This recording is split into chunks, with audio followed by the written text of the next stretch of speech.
الحمد لله نحمده ونستعينه ونستغفره ونؤمن به ونتوكل عليه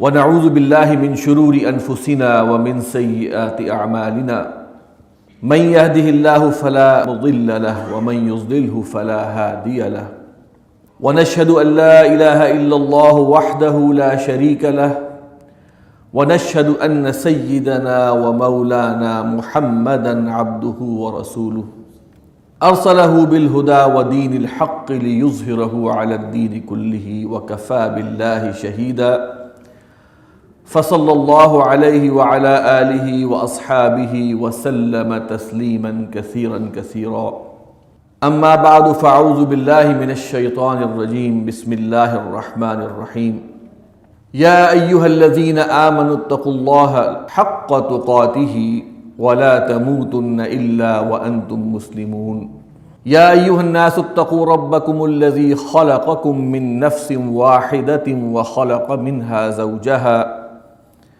وبث منهما رجالا كثيرا ونساء واتقوا الله الذي تساءلون به والأرحام إن الله كان عليكم رقيبا يا أيها الذين آمنوا اتقوا الله وقولوا قولا سديدا يصلح لكم أعمالكم ويغفر لكم ذنوبكم ومن يطع الله ورسوله فقد فاز فوزا عظيما صدق الله العظيم وقال النبي صلى الله عليه وسلم النكاح من سنتي من رغب عن سنتي فليس مني وقال صلى الله عليه وسلم أعلنوا هذا النكاح وجعلوه في المساجد أو كما قال صلى الله عليه وسلم رب اشرح لي صدري ويسر لي أمري واحلل عقدة من لساني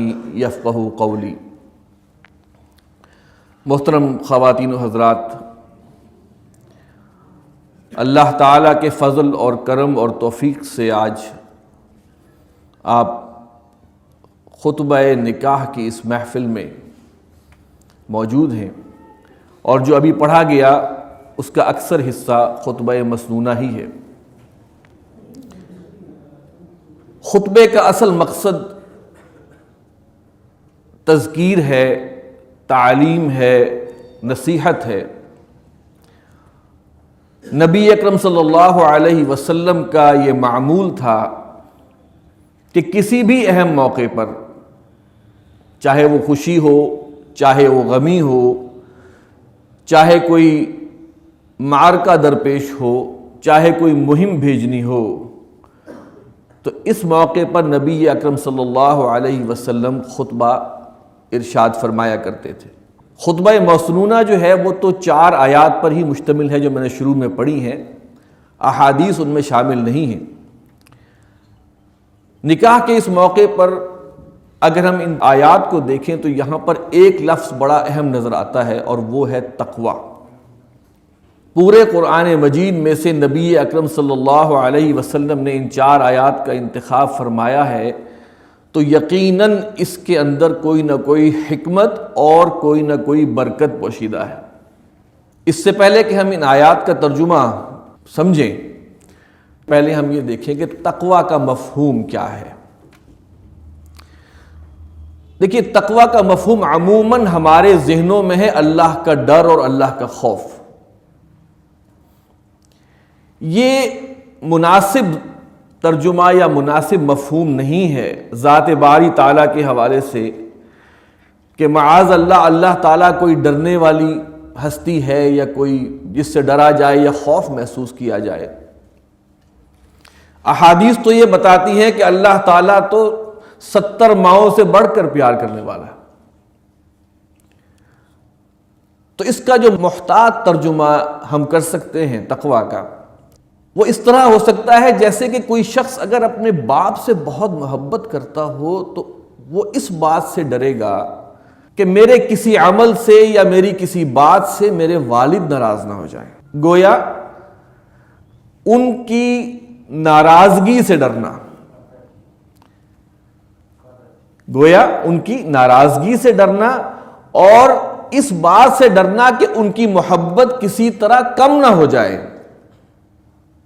تو اب ہم یہاں اس مفہوم کو سامنے رکھ کے بات کریں گے کہ تقوی کا اصل مفہوم یہ ہے کہ اللہ تعالی کی ناراضگی سے ڈرنا، اس بات سے ڈرنا کہ اللہ تعالیٰ کہیں رحمتیں نہ اٹھا لے، اس بات سے ڈرنا کہ اللہ تعالیٰ کہیں کسی آزمائش میں مبتلا نہ کر دے، کوئی ایسی پریشانی میں نہ ڈال دے میرے اس عمل کی بدولت، اس کے کانسیکوینسز کی بدولت۔ اس سے کیا ہوگا؟ اس سے ہمارے تمام اعمال جو ہیں وہ ایک طرح سے فلٹر ہو جائیں گے کہ ہم جو بھی بات کر رہے ہیں، جو بھی عمل کر رہے ہیں، کہیں ایسا نہ ہو کہ اللہ تعالیٰ کا التفات، اللہ تعالیٰ کی محبت، اللہ تعالیٰ کا جو ہمیں ایک قرب نصیب ہونا چاہیے اس میں کسی طور پر کمی آ جائے۔ یہ ہے خوف۔ اب ان آیات کا ترجمہ ہم کرتے ہیں تو اس کے بعد پھر احادیث ہے اس کا ترجمہ کریں گے، اور تھوڑی سی مختصر سی کچھ گزارشات ہیں جو میں پیش کروں گا۔ پہلی آیت جو میں نے پڑھی ہے وہ یا ایھا الذین آمنوا اتقوا اللہ حق تقاتہ، اے اہل ایمان اللہ کا تقوی اختیار کرو جتنا کہ اس کے تقوی کا حق ہے۔ اللہ کے تقوی کا حق کون ادا کر سکتا ہے؟ ہم تو اللہ کے شکر کا حق ادا نہیں کر سکتے، شکر ہم اللہ کو تو ابھی ہم بات ہی نہ کریں، ہم والدین کے شکر کا حق ادا نہیں کر سکتے، تو کہاں اللہ تعالیٰ کے تقوی کا حق ادا کرنا۔ صحابہ کرام بھی اس آیت جب نازل ہوئی تو کچھ پریشان ہوئے، اور نبی اکرم صلی اللہ علیہ وسلم سے جب انہوں نے اس کی وضاحت دریافت کی تو آپ نے فرمایا جتنا تمہاری استطاعت میں ہے۔ ہر شخص کی استطاعت مختلف ہے، لیکن ہر شخص یہ جانتا ہے کہ میری استطاعت ہے کتنی، کہاں جا کر میری استطاعت ختم ہوتی ہے، اس حد تک تو کرے نا، شروع تو کرے۔ کیا شروع کرے؟ کہ کسی بات سے میری یا کسی عمل سے میرے اللہ تعالیٰ ناراض نہ ہو جائے۔ تو تقوی کا حق یہ ہے کہ اپنے پوری حد تک انسان یہ کوشش کرے کہ میں تقوی کا حق ادا کر سکوں۔ اور اس کے بعد فرمایا گیا وَلَا تَمُوتُنَّ إِلَّا وَأَنْتُمْ مُسْلِمُونَ۔ اب یہ اگر ہم دیکھیں تو یہ فردر ایکسپلینیشن ہے کہ اللہ کے تقوی کا حق کس طرح ادا ہو سکتا ہے، وہ آگے بیان ہوا۔ وَلَا تَمُوتُنَّ یہ عربی زبان میں تاکید کی انتہا ہے، اور تم ہرگز مت مرنا، الا مگر وانتم مسلمون کہ تم حالت اسلام میں ہو، حالت ایمان میں ہو۔ گویا ہر وقت موت کا تو کوئی پتہ نہیں، لہذا ہر وقت جو ہے ہر لمحہ ایسا گزرے کہ اس میں اللہ تعالیٰ کی معصیت نہ ہو، ایسا نہ ہو کہ ہم کسی گناہ میں مبتلا ہیں، خدا نہ خواستہ کسی نشے میں مبتلا ہیں، خدا نہ خواستہ کسی ایسی ناجائز آمدنی کو کھانے میں مبتلا ہیں جو ناجائز اور حرام ہے، اور اس حالت میں ہمیں موت آ جائے۔ اس کا یہ مطلب ہے کہ ہم تقوی کو اختیاری ہم نے نہیں کیا۔ تو لہذا یہاں یہ فرمایا گیا وَلَا تَمُوتُنَّ إِلَّا وَأَنْتُمْ مُسْلِمُونَ، ہرگز مت مرنا مگر یہ کہ تم حالت اسلام میں ہو، اور مرنا ہمارے اختیار میں ہے نہیں۔ عموماً کہا جاتا ہے نا کہ گاہک اور موت کا کوئی پتہ نہیں ہوتا، تو موت جو ہے وہ کسی وقت بھی آ سکتی ہے، کسی لمحے بھی آ سکتی ہے، تو ہمیں تھوڑا سا اپنے آپ کو ایٹ گارڈ رکھنا ہے، نگرانی کرنی ہے کہ ہمارا کوئی ایسا عمل نہ ہو جس حالت میں ہماری جان نکل جائے۔ اللہ تعالی ہم سب کو کلمے کی موت نصیب فرمائے، ہمیں کلمہ نصیب فرمائے، اور حالت ایمان میں ہماری موت ہو۔ دوسری آیت میں فرمایا گیا یا ایھا الناس اتقوا ربکم، اے لوگو تقوی اختیار کرو اپنے رب کا۔ پھر تقوی کا وہی مفہوم ذہن میں رکھیے گا، الذی خلقکم من نفس واحدۃ، جس نے تمہیں ایک جان سے پیدا کیا، وخلق منها زوجها، اور اس جان سے اس نے جوڑا بنایا، وبث منهما رجالا كثيرا ونساء، اور پھیلا دیے ان دونوں سے زمین میں کثیر تعداد میں مرد اور عورت۔ گویا اس رب کا تقوی اختیار کرو جس نے یہ کیا۔ اور پھر فرمایا گیا وَاتَّقُوا اللَّهَ الَّذِي تَسَاءَلُونَ بِهِ وَالْأَرْحَامَ، اور تقوی اختیار کرو اپنے رب کا جس کا تم ایک دوسرے کو واسطہ دیتے ہو۔ واسطہ دینے سے کیا مراد ہے؟ واسطہ دینے سے مراد یہ ہے کہ جب معاملات اختیار سے باہر ہو جاتے ہیں، جب معاملات اختیار سے باہر ہوتے ہیں تو ہم کیا کہتے ہیں؟ خدا کے واسطے، اللہ کے واسطے، یہی ہوتا ہے۔ تو کہا گیا کہ وَاتَّقُوا اللَّهَ الَّذِي تَسَاءَلُونَ بِهِ وَالْأَرْحَامَ، تقوی اختیار کرو اپنے اس رب کا جس کا ایک دوسرے کو واسطہ دیتے ہو، اور تقوی اختیار کرو ارحام کا۔ ارحام رحمی رشتے، قریبی رشتہ دار، ان کا تقوی سے کیا مراد ہے؟ یعنی کہ اللہ تعالیٰ نے اپنے تقوی کے ساتھ رحمی رشتوں کے تقوی کی بات بھی کی ہے۔ رحمی رشتوں کا تقوی یہ ہے کہ ان سے کوئی زیادتی نہ ہو، ان سے کوئی دوری نہ ہو، کوئی ایسا عمل ان کے لیے سرزد نہ ہو جائے جس سے اللہ تعالیٰ ناراض ہو جاتا ہے، ان کا حق نہ مارا جائے، اور ان کے حقوق کیا ہیں وہ ہمیں معلوم ہونے چاہیے کہ رحمی رشتوں اور قرابت دار لوگوں کے حقوق کیا ہوتے ہیں۔ اکثر دیکھتے ہیں بھائی اور بھائی میں لڑائی ہوئی ہے، بھائی اور بہن میں لڑائی ہوئی ہے، ایک دوسرے سے کٹے ہوئے ہیں، خاندان کٹے ہوئے ہیں۔ وجہ کیا ہے؟ کوئی ذاتی رنجش، کوئی ذاتی انا، فلاں ٹائم پہ فلاں نے یہ بات کر دی تھی اب تو میں معاف نہیں کروں گا، فلاں ٹائم پہ فلاں نے یہ زیادتی کر دی تھی، فلاں نے کھانے پہ نہیں بلایا تو میں ناراض۔ آپ کو پتہ ہے کس حد تک ہمارے ہاں خاندانوں میں اس انانیت کی وجہ سے دوریاں اور لڑائیاں پیدا ہوتی ہیں۔ تو اس کا تقوی اختیار کرنے کا بھی حکم یہ ہے کہ اس چیز سے بھی بچو، کیونکہ اگر یہ چیز خراب ہوگی تو اللہ تعالیٰ کو یہ بات بڑی ناپسند ہے۔ وَاتَّقُوا اللَّهَ الَّذِي تَسَاءَلُونَ بِهِ وَالْأَرْحَامَ، تقوی اختیار کرو اپنے اس رب کا جس کا ایک دوسرے کو واسطہ دیتے ہو اور رحمی رشتوں کا۔ آگے چلتے ہیں، فرمایا گیا یا ایھا الذین آمنوا اتقوا اللہ، اے اہل ایمان اللہ کا تقوی اختیار کرو، وقولوا قولا سدیدا، اور بات کرو سیدھی بات۔ یہ بڑا اہم نقطہ ہے، سیدھی بات سے کیا مراد ہے؟ یہ اتنی اہم بات ہے کہ اس کے بعد اللہ تعالیٰ نے سیدھی بات کرنے والوں کے لیے دو بدلے رکھے ہیں۔ اگر تم یہ روش اختیار کر لو گے کہ سیدھی بات سے کیا مراد ہے اور سیدھی بات کیسے کرنی ہے، تو اللہ تعالیٰ تمہیں دو انعام دے گا جو آگے بیان ہوئے ہیں۔ نمبر 1، یصلح لکم اعمالکم، اگر تم سیدھی بات کرنے کی روش اختیار کرو گے تو اللہ تعالیٰ نمبر 1 تمہارے اعمال درست کر لے گا، تمہارے معاملات کو درست کر دے گا۔ نمبر 2، وَيَغْفِرْ لَكُمْ ذُنُوبَكُمْ، اگر تم سیدھی بات کرو گے تو نہ صرف تمہارے اعمال درست ہو جائیں گے، اللہ تمہارے گناہوں کو بھی معاف کرے گا۔ یہ دو برکات ہیں، یہ دو انعامات ہیں اس چیز پر کہ اگر کوئی شخص قولوا قولا سدیدا پہ عمل کر دے۔ وَمَن يُطِعِ اللَّهَ وَرَسُولَهُ، اور جو اطاعت کرتا ہے اللہ کی اور اس کے رسول کی، فقد فاز فوزا عظیما، تو اس کے لیے بہت بڑی کامیابی ہے۔ یہ سیدھی بات سے کیا مراد ہے؟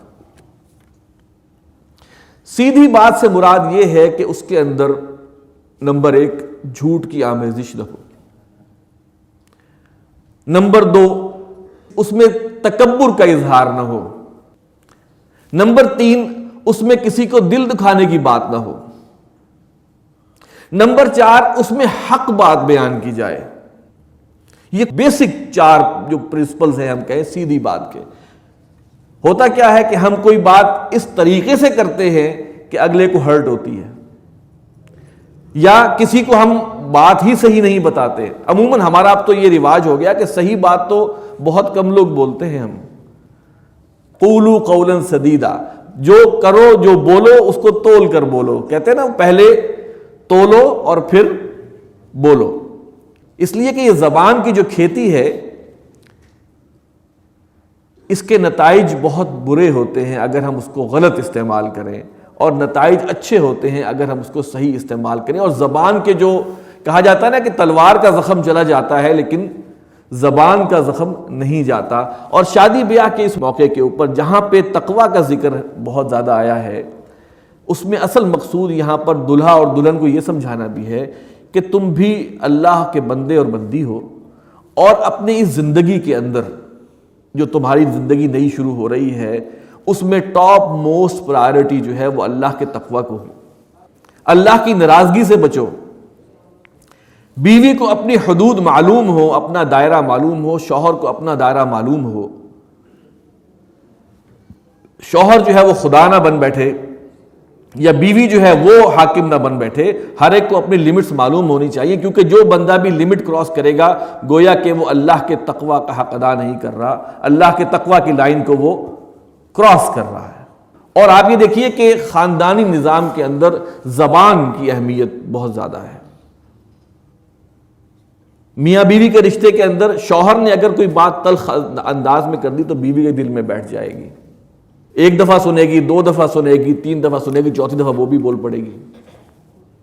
یا اگر عورت کی زبان سخت ہے تو وہ ہر بات کو رسپانس اس طرح کرے گی کہ جناب شوہر جو ہے اس سے ڈاؤن ہوتا ہو۔ ہم دیکھتے ہیں معاشرے میں جو اس وقت آج کل ہمارے میڈیا کے اوپر جو کس قسم کے خاندانی نظام کو دکھایا جا رہا ہے، اصل مقصد یہی ہے کہ وہ خاندانی نظام کسی طرح شیٹر اور تباہ ہو جائے۔ ابلیس نے سب سے بڑا ایوارڈ جس شخص کو دیا، جس کو اٹھ کے اس نے مبارکباد دی، وہ جس چیلے کو دی، اس نے آ کے کیا رپورٹ دی تھی کہ میں میاں اور بیوی کے درمیان تفرقہ ڈال کے آیا ہوں، تو اس کو سب سے زیادہ تھپکی ملی تھی۔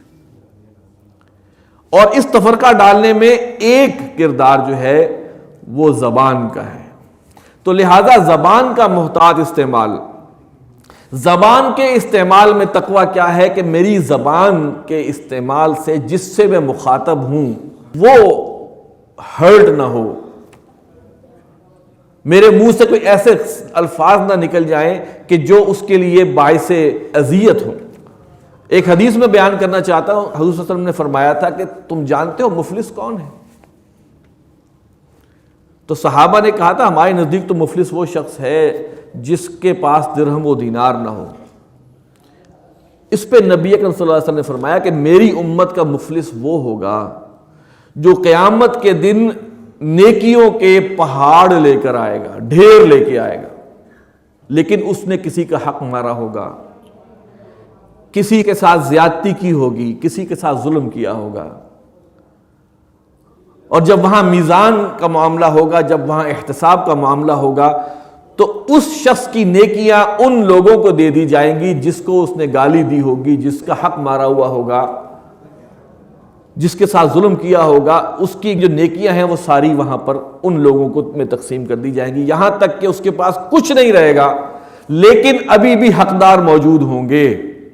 اب کیا ہوگا؟ اب ان حقداروں کے گناہ اس شخص کے کھاتے میں ڈالے جائیں گے۔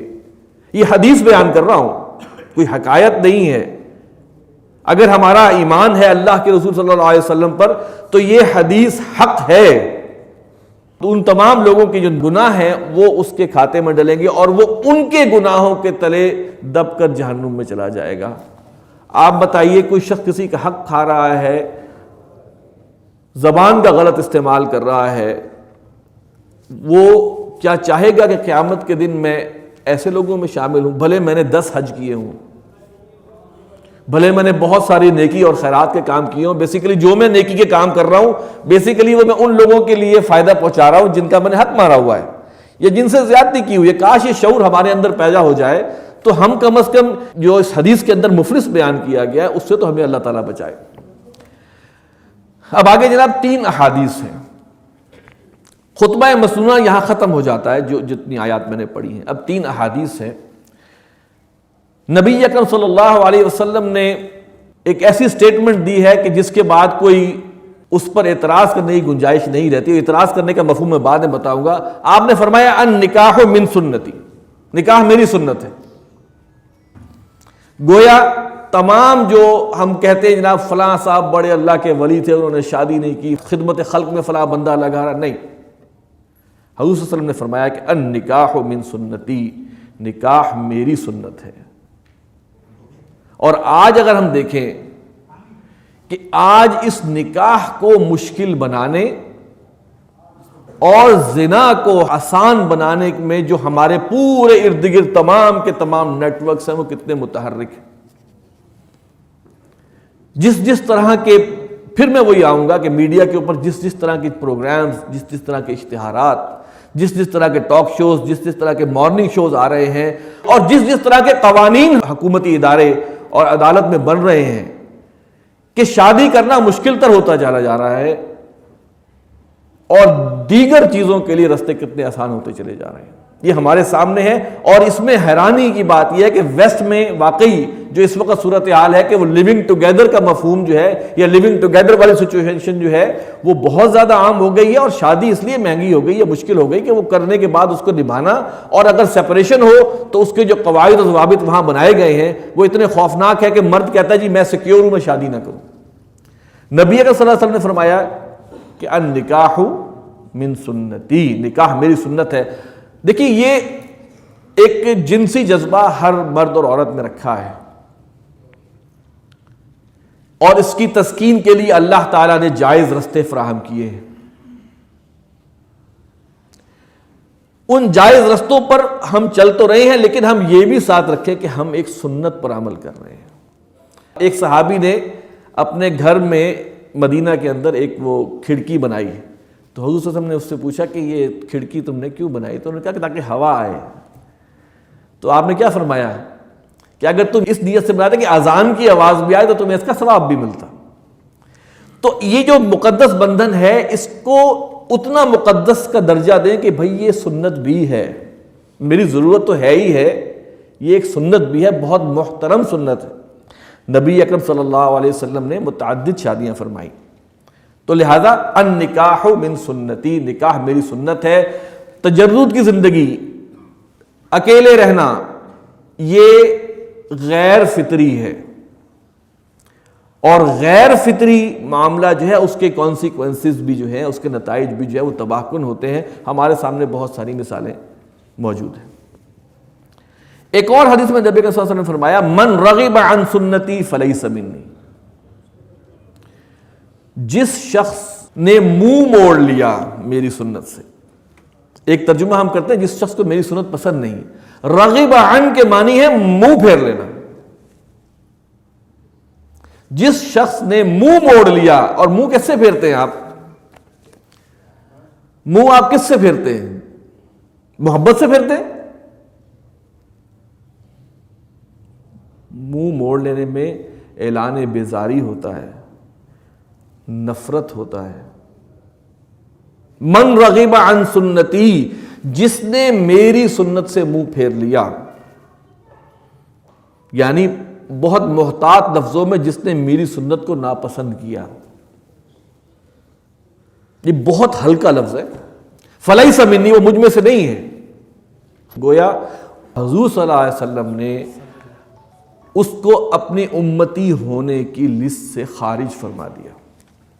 اب یہ حدیث جو ہے یہ ایک بہت بڑی حدیث ہے، اس کا ایک حصہ ہے جس کو بیان کیا گیا ہے. اس کا ماخذ یہ ہے اس حدیث کا کہ من رغب عن سنتی فلیس منی، جس نے میری سنت کو ناپسند کیا اس سے میرا کوئی تعلق. گویا وہ میرا امتی نہیں ہے، بھلے وہ اپنے آپ کو امتی سمجھتا رہے، نعتیں پڑھتا رہے، عمرے کرتا رہے، اگر اس نے میری سنت سے اعلان بیزاری کیا، میری سنت کو پسند نہیں کیا، مجھ میں سے نہیں. اب یہ یارڈ سٹک ہمارے اپنے دلوں میں ہونی چاہیے، ہمارے اپنے اندر. کسی کو کوئی بلیم نہیں ہے، یہ موقع ہے ہمیں اپنے اندر جھانکنے کا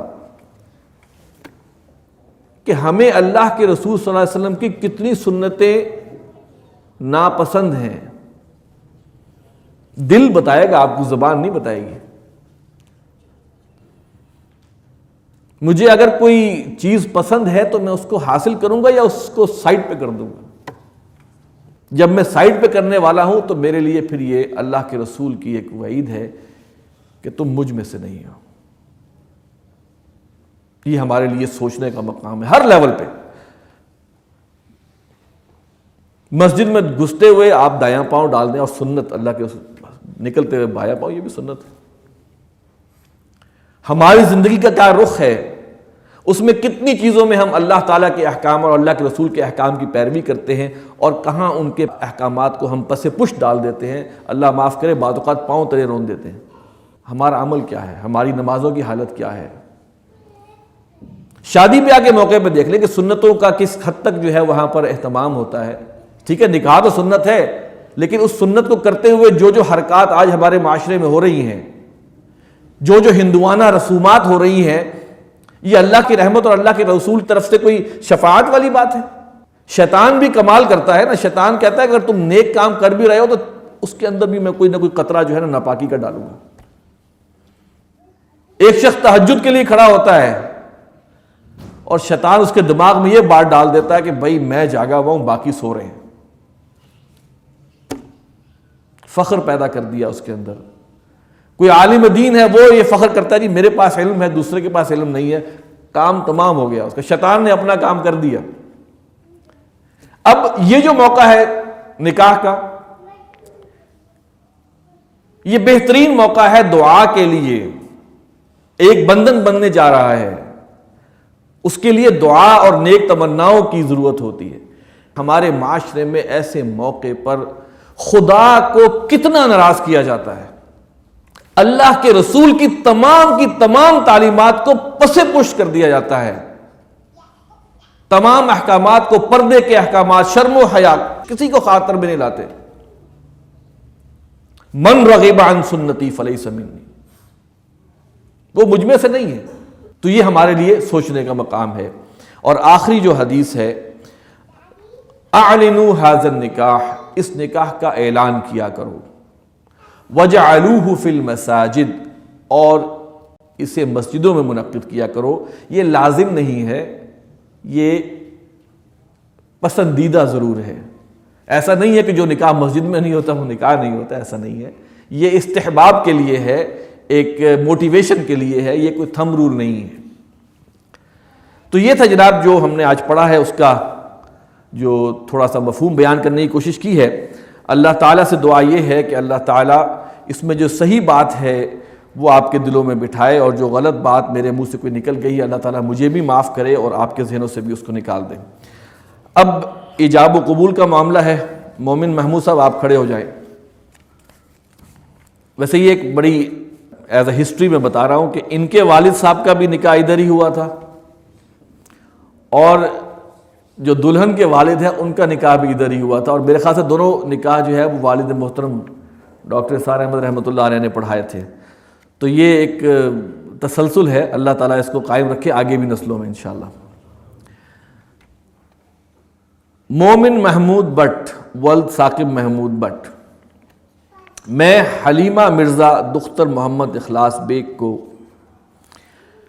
آپ کے نکاح میں دیتا ہوں ان کے والد اور وکیل محمد اخلاص بیگ صاحب کی اجازت سے۔